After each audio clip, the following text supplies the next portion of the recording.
Salut, c'est Alex. Aujourd'hui, j'aimerais bien t'expliquer 7 erreurs à vraiment éviter si tu veux faire des ventes sur Internet. C'est des erreurs qui m'ont été inspirées de ma propre expérience personnelle et aussi du bouquin de Sales Bips de Jeffrey Gitomer, qui a vraiment un bon livre sur la vente et le marketing que je te recommande. Je vais partager avec toi vraiment ces 7 erreurs à éviter. On se retrouve sur mon écran pour que je te montre tout ça. Donc il va y avoir plusieurs erreurs majeures que tu vas devoir éviter de faire si tu veux faire des ventes sur Internet ou dans ton business en général. Donc la première erreur à vraiment éviter, ça va être de blâmer les circonstances externes comme raison pour te justifier en fait pour lesquelles tu n'as pas fait de vente. Donc tu vas peut-être pouvoir te dire comme excuse, voilà, j'avais pas vraiment le temps de me consacrer à la vente. C'était peut-être pas le bon moment pour faire les ventes. Voilà, imagine tu lances un produit et tu te dis et il marche pas trop bien et tu te dis voilà, c'est pas le bon moment, c'était pas le bon mois, j'ai pas choisi le bon jour pour le lancer. Donc il faut savoir que c'est des excuses assez courantes que peut-être certaines personnes vont utiliser pour se justifier de pas avoir fait de vente. Mais voilà, blâmer en fait les circonstances externes, c'est un petit peu rejeter la responsabilité sur d'autres choses, des causes externes, un petit peu pour se sentir un peu mieux mentalement, mais au final, voilà, c'est juste que tu vas exclure ta responsabilité et ça va pas faire avancer les choses. Donc ce que je te recommande, c'est d'essayer de voir vraiment les réelles raisons pourquoi ça n'a pas marché, pourquoi tu n'as pas fait de vente, plutôt que de dire voilà, c'est la faute de quelque chose d'autre, c'est une circonstance mystique, c'est genre voilà, c'est la main invisible qui a décidé que j'allais pas faire de vente. C'est pas exactement comme ça que ça se passe. Si t'as pas fait de vente, c'est qu'il y a sûrement une raison externe. Donc un petit peu pareil, le même genre d'erreur, c'est de blâmer un petit peu les autres. Voilà, tu vas pouvoir te dire, voilà, telle personne m'a donné des conseils et puis ça n'a pas marché, c'est un petit peu de sa faute.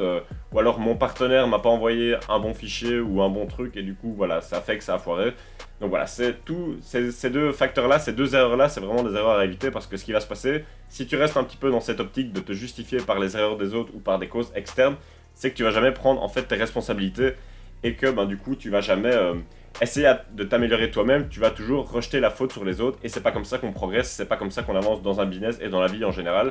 Je pense que si aujourd'hui tu veux faire une entreprise rentable en ligne, c'est toi qui es responsable de tout, du succès mais aussi des échecs. Donc il faut vraiment penser à mettre ses fautes sur soi-même quand il y a des fautes, quand il y a des erreurs qui ont été faites. Il faut pas rejeter la cause et rejeter les responsabilités. Donc voilà, ça c'est des erreurs assez importantes qu'il faut vraiment éviter de faire. Donc autre chose, des erreurs à éviter, tu dois vraiment essayer de connaître ton client au maximum pour pouvoir faire des ventes. Parce que si tu connais pas ton client, c'est vraiment une erreur de vente. Tu sais pas à qui tu t'adresses et du coup, tu auras vraiment du mal à adapter ton discours de vente, ton pitch pour vendre ton produit. Donc, connaître son client, c'est vraiment une chose à faire et ne pas connaître son client, du coup, c'est vraiment l'erreur à éviter parce que tu dois vraiment connaître la personne à qui tu t'adresses pour pouvoir taper dans le mille, cibler dans le mille et vraiment mieux l'atteindre. Donc, quand tu sauras ça, quand tu auras vraiment beaucoup plus d'informations sur ton client, donc tu peux faire des sondages, tu peux dialoguer avec tes clients pour apprendre à mieux les connaître, tu vas pouvoir savoir où ton client il se trouve, sur quelle plateforme sur Internet par exemple il se trouve ou dans quel événement tu vas pouvoir l'atteindre.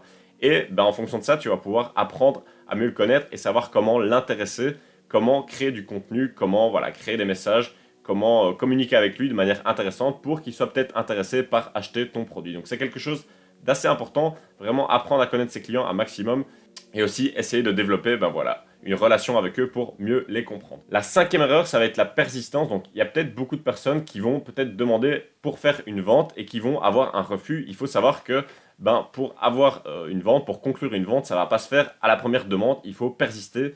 Et si tu reçois un non, la stratégie que tu dois avoir, c'est pas juste dire « Ah il a dit non, c'est terminé ».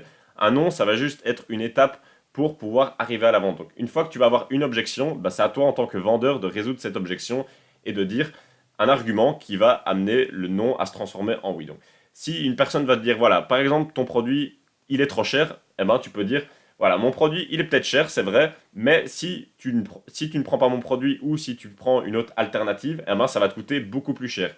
Et du coup, en donnant ce genre d'argument, par exemple, quand tu reçois un non, quand tu reçois un refus pour une vente, ça va permettre de transformer toutes les objections en oui et au final tu vas arriver à conclure la vente de cette manière. Donc c'est pas parce que tu reçois un premier refus, une première objection que c'est fini et qu'il faut arrêter. Si tu veux vraiment conclure des ventes, il va falloir que tu persistes en continuant à donner des arguments et en soulevant les objections et c'est ce qui va passer. Ton prospect, tu vas pouvoir le transformer de prospect en client qui va passer à l'achat quand tu auras répondu à toutes ces objections. Une autre chose, une autre erreur à éviter, c'est vraiment de savoir où on est parce qu'en fait peut-être dans ton business tu fais des choses, mais c'est peut-être pas des choses qui vont impacter tes ventes. Et du coup, si tu passes ta journée peut-être à répondre à des mails ou faire des trucs qui servent pas à grand chose, c'est pas comme ça que tu vas faire des ventes. Donc vraiment savoir quel est ton rôle dans ton business. Si c'est toi qui dois vraiment te concentrer sur le marketing et sur la vente, tu dois vraiment faire les bonnes choses au bon moment. Donc, c'est à toi de savoir est-ce que tu es au bon endroit et au bon moment. Comme je te le dis, si tu passes toute ta journée à faire des emails ou des trucs qui servent pas à grand chose et que tu construis pas vraiment de valeur et que tu n'améliores pas ton marketing et ton pitch de vente, bah c'est pas comme ça que tu arriveras à faire des ventes. Donc ça, c'est une erreur vraiment à éviter. Et ça rejoint un petit peu aussi à connaître son client. Si tu veux être au bon endroit au bon moment pour atteindre ton client, bah tu dois aussi le connaître. Et à partir de ce moment-là, bah tu vas pouvoir te positionner à un endroit où il est déjà. Donc s'il va à des événements, tu vas pouvoir aller à ces événements pour rencontrer tes clients, apprendre à les connaître et proposer tes produits. S'il se trouve sur un réseau social en particulier, en fonction de son âge, de la thématique, tu vas pouvoir savoir où tu dois te trouver, où tu dois vraiment publier ton contenu pour atteindre tes clients potentiels. C'est un petit peu pareil pour le networking. Si tu veux rencontrer des gens qui sont intéressants dans ta thématique et peut-être des clients futurs ou des partenaires potentiels.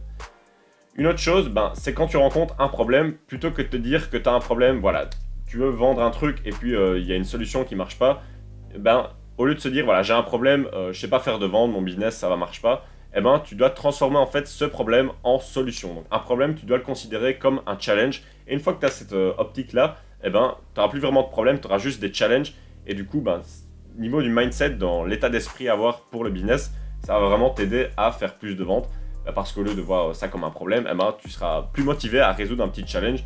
Tandis que quand on se dit, voilà, ouais, j'ai un problème, ce truc, ça va pas du tout, on est déjà dans un mindset négatif et c'est pas ça qui va nous aider à vraiment avancer, à faire plus de ventes et à nous améliorer. Donc, vraiment être orienté solution, dès que tu as un problème, essayer de le tourner en challenge et essayer de le résoudre pour avoir de meilleurs résultats. Donc voilà, on a déjà vu 6 erreurs et aussi, pour moi, la 7e erreur qui est vraiment la plus importante, ça va être d'essayer d'apprendre à améliorer ses compétences. Tout simplement, si aujourd'hui tu vas apprendre à cuisiner, tu vas apprendre à faire du piano, tu vas prendre des cours de piano, ça paraît assez logique. C'est pareil en vente, si tu veux apprendre à mieux vendre, tu vas t'améliorer en vente en consultant du contenu qui va t'aider à améliorer ton marketing.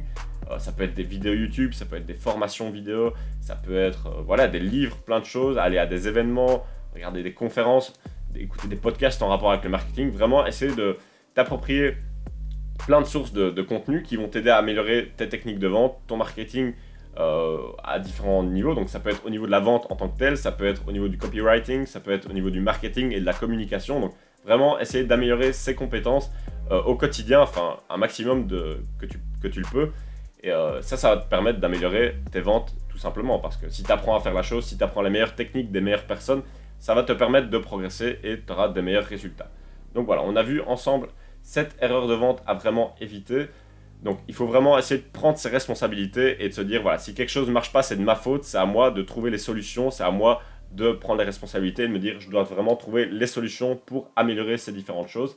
Et aussi vraiment améliorer ses compétences, ça va te permettre aussi de développer ton mindset et aussi ça va te permettre de faire beaucoup plus de ventes à ce niveau-là. Donc c'est vraiment quelque chose de super important. Persister, si tu as une objection, il ne faut pas se limiter à cette objection, c'est à toi de répondre à cette objection pour pouvoir conclure à la vente. Et ce n'est pas des choses qui sont innées, ce n'est pas des choses qu'on peut faire naturellement, mais avec l'expérience et en apprenant des meilleures personnes, que ce soit par des livres, des formations, tu vas pouvoir faire ça assez simplement. Et c'est ça qui te permettra de faire des ventes et de faire grossir ton business au final. Si ça t'intéresse, je t'ai préparé une formation qui pourra t'aider à vraiment développer ton business et passer au niveau supérieur. Voilà, je te partage mon business model, différentes astuces de marketing qui pourront t'aider à faire plus de ventes. Tu peux retrouver le lien juste en dessous de cette vidéo. Pense à liker la vidéo si elle t'a plu. Tu peux aussi me suivre sur les réseaux sociaux. Donc Snapchat, c'est AlexBGenius pour avoir plus d'infos de ce style-là. Ça sera tout pour cette vidéo. J'espère qu'elle t'aura plu. Je te dis à très bientôt pour la prochaine. Ciao.